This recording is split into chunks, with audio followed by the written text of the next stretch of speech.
The running order this morning is as follows. There will be an address by the Lord Mayor, who will officially launch the policy and guidelines, followed by an address by Martina Malone, chairperson of our LGBT Staff Network, and then a few words from me. My name is Donncha. I'm the Council's Equality Officer. Margaret Wolfe, an Irish Sign Language interpreter, is signing the speeches for us this morning, so thank you, Margaret. So I would now like to invite Lord Mayor Nial Ring to speak.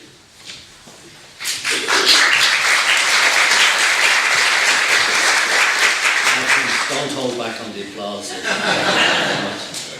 Ronaldo Donncha an fáilte óg go dtí teach an Lord Mayor teach starúil mar solid. You're very welcome to the Mansion House this morning for the launch of the Gender Identity and Expression Policy and Guidelines document. Of course, I know Donncha from the close-out. He found myself involved in a pop-up date up in Cushball and Bayside.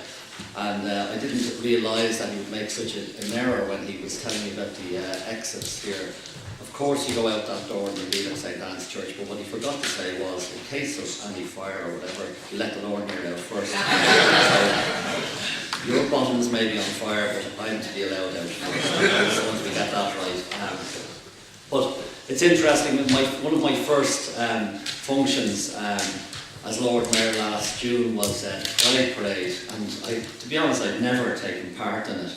I was very aware of my lads. I had 4 sons at home who went in, and it was just a big party atmosphere.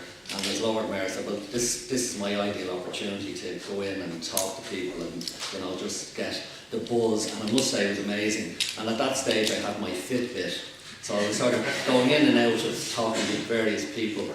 And it ended up like 17,000 steps that day. And I tell you, when I got to Smithfield and the cobblestones, my feet were actually killing me. But that was just a wonderful event. And I know this year it's been launched in the GPO, which is quite significant because, as you know, unfortunately, I'm a bit of a history buff, so I'm just going to start boring you with history. Obviously, the 1916 Rising.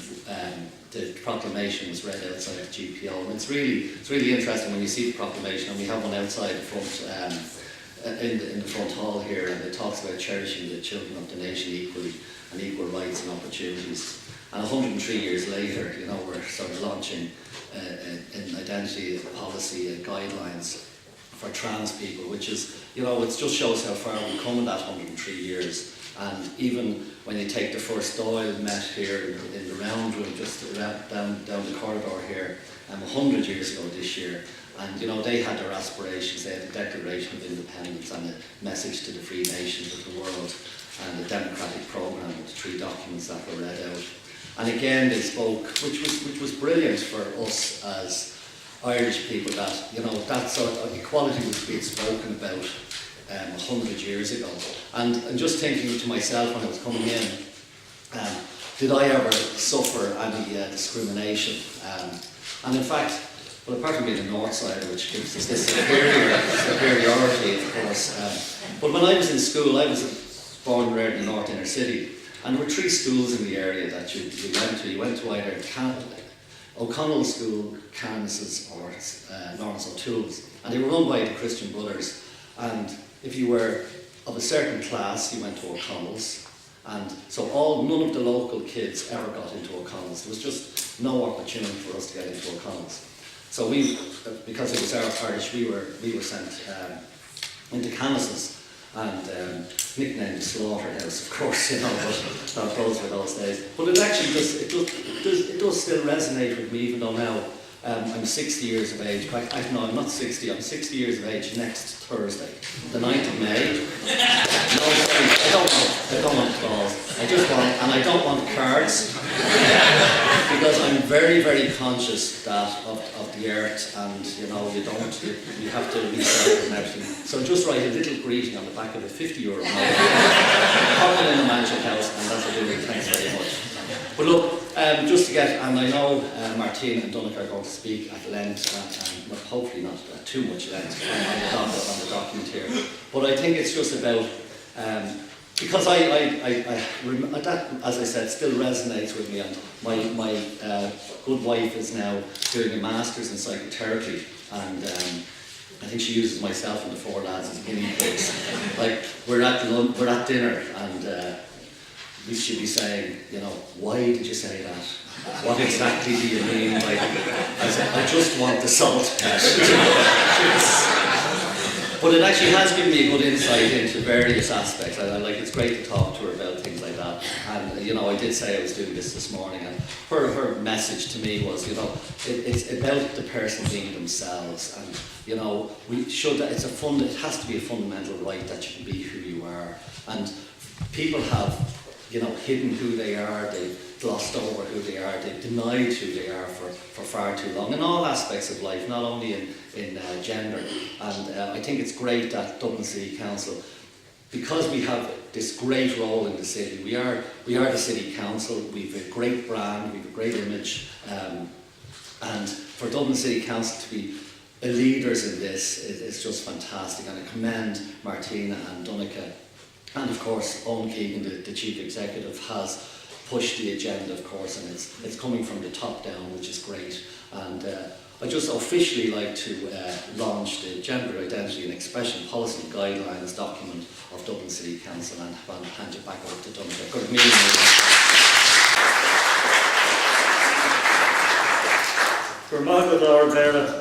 I'd now like to invite Martina Malone of the Council's LGBT Staff Network to speak.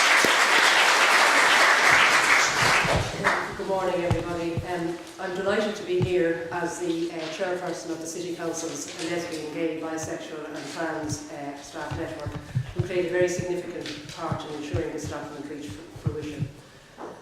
I'm particularly delighted that the City Council is not only launching this document, but is doing so in a very public way. For those of us who are out, those of us who are not out know the significance of visibility and the value of LGBT visibility.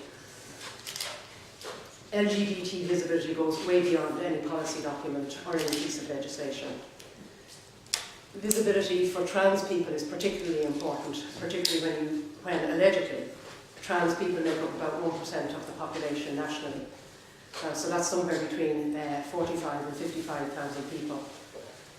And in a population of roughly 6,000 employees that make up Dublin City Council, of our trans colleagues, 2 are out. So that's 0.0003% of DCC's workforce identify as trans. I don't know if you can get how suffocating that must be, to grow up in a world where there is absolutely nothing or nobody to reflect you back to you or your families, except as something as either a subject or an object of derision and scorn. And as LGBT people, I think every one of us will agree, I'm sure, that we have soaked up and imbibed as normal an awful lot more negative social values than probably any other group. But as an LGBT family, we're a very resilient group of people. I remember long ago when I was coming out, and not only coming out, but going out, and endeavouring to find other LGBT people like myself, and believe me, that was back in the day. And when I eventually found my way into the wider LGBT family, I found it was a very open, caring and giving family, and one that has never stopped giving. And I personally have never stopped loving my LGBT family back, and that's every last one of you. I think we're very lucky within our LGBT community to have giants within that community, giants on whose shoulders we've been able to stand. People like David Norris and Alva Smith and Catherine Zavone and countless others. But I don't think anybody can or should forget the long, relentlessly long, lonely battle of people like Lydia Foy, who, because of her, there is not only trans rights, but Dublin City Council is in a position to launch a trans policy for its trans colleagues. I'm not sure if anybody can actually get what that must be like, for somebody to grow up terrified of being yourself, terrified to come out, because if you do, not only are you, or the fear that if you do, that you will lose not only your family, very likely your livelihoods, like Lydia Foy did, but that you fear constantly for your personal safety. I don't know if you get what it's like for Adam, one of our trans colleagues, who when he's using the facilities has to constantly come out and reassure our cis heterosexual colleagues that yes, you are using the correct facilities, but guess what? So is he. I'm not sure if you get what it might be like for us if we're walking through an office with our colleagues, constantly making a decision that we will ignore the snide remarks or the tittering because somebody is presenting as gender fluid or non-binary. And we also constantly shut down whether we should, say to ourselves, will I bother saying anything or will I let this remark go? But we also register on a regular basis our disappointment that somebody doesn't actually speak up for us. We have other greats from our recent past, people like Harvey Milk, who when he was campaigning to be the first openly gay man elected to the Board of Supervisors in San Francisco back in the 70s, he received a phone call from Altoona, Pennsylvania. And the only thing he could tell you about that phone call from Altoona, Pennsylvania was the voice of the caller sounded very, very young, and that caller said just one word: thanks. Harvey Milk also knew the value of LGBT visibility, and visibility particularly for our trans colleagues. I'm delighted to be able to say that I have had several Altoona moments as part of the LGBT network over the last 6 years in Dublin City Council. I've had Altoona moments when our chief executive, Owen Keegan, wasn't a bit afraid of a t-shirt, or not only afraid of a t-shirt, but to wear that t-shirt and to be seen with us at Pride for the last few years. And that did a huge amount of good for the simple reason that other people looking at that saw that and thought Dublin City Council must be a very good place to work. Well, Dublin City Council is a very good place to work, and there are people to thank for that.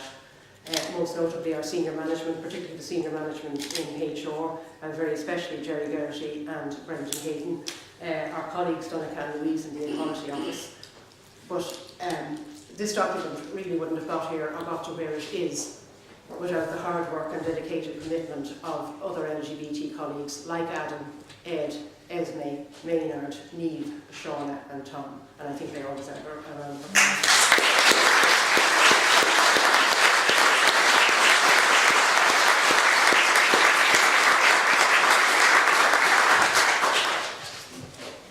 I think it's very fitting that Dublin City Council is launching this document as we come to celebrate the 50th anniversary of the Stonewall riots and the LGBT rising that morphed into Pride. And as we come to celebrate that 50th anniversary next month, I think we should remember that very first kickback against the relentless abuse and oppression by the police, that first kickback for LGBT rights 50 years ago was by a trans woman. This document won't make any sense and won't become a living, real document unless our trans colleagues speak for themselves and we as LGBT people speak for ourselves. And to do that, you are going to have to come out and keep coming out and come out till you're sick in the stomach, but you need to come out.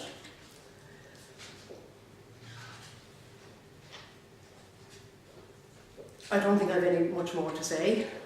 Maybe because I think I've forgotten what I was going to say. But I am delighted to see you here. I'm very grateful to the people who have contributed so eagerly to the document, and I look forward to continuing to work with my LGBT colleagues and with the Equality Office to continue to make this document reality. Thank you very much.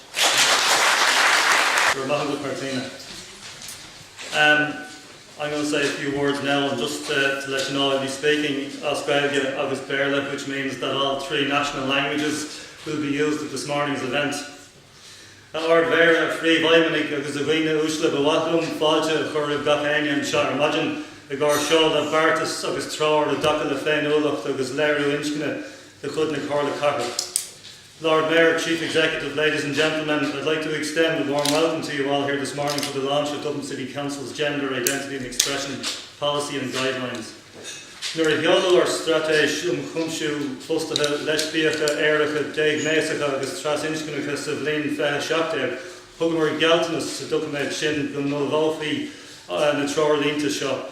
When we launched our LGBT Inclusion Strategy in 2017, we gave a commitment to prepare these guidelines. Tá annach bud ibre dénta chun an policy agus corlínta seo a chur ar fáil. Agus bhhailm buíochas ar le a bhháil le mo chomhlachaí Louise Norton, le Martina Malone, Cahirlach Custa Líonra Fárna LGBT Plus na Corla, agus na Bhuil den Gusta, Ed, Adam, Esme, Niamh, Shauna, Maynard agus Tom. Le Tenny, agus le Buanastíocht Hinshairach na Corla, agus na Rinne Acmhaní Déine go háirithe. Ní bheith tuiricil maithar an over mar iireacht fuinneamh agus dúthracht gach duine daobh gur an míle maith go léir.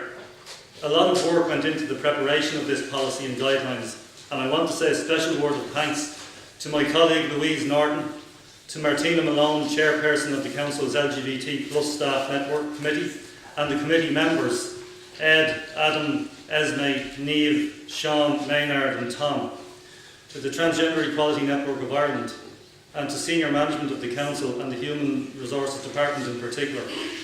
We would not have achieved what we did without the effort, energy and diligence shown by everyone involved. Thank you one and all.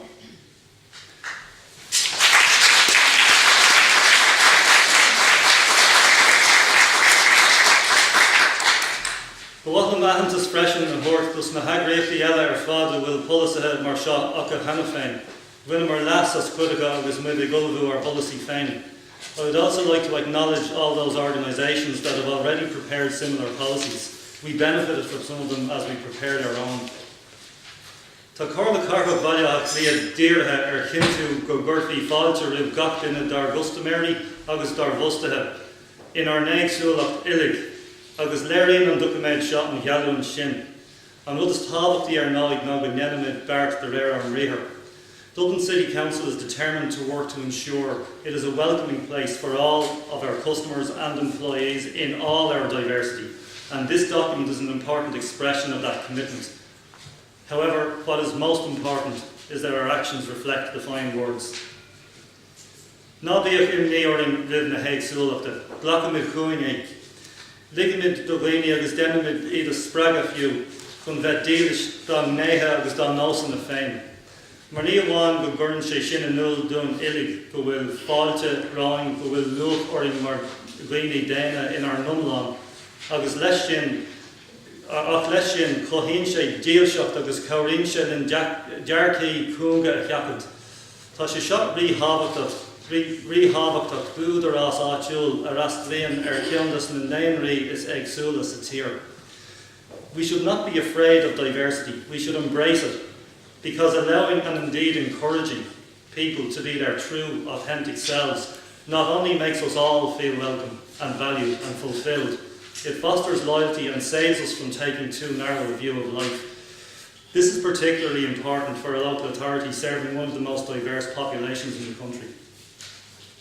Mar sin, ar son Corla Carcha Bhaile Clia, tá Malone dar éireann ar a dearm lenar go glacathe tras inscneacha, go bhfuil fáilte is fiche ráibh, agus go nglaachtar libh mar atá. Ná bíodh áras ar bith géine mar eall ar sin.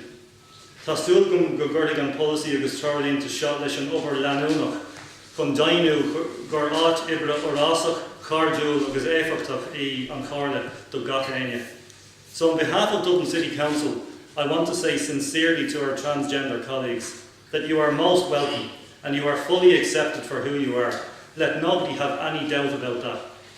I hope that this policy and guidelines will add to our continued efforts to ensure the Council is a progressive, friendly and effective workplace for all. Gur míle maith.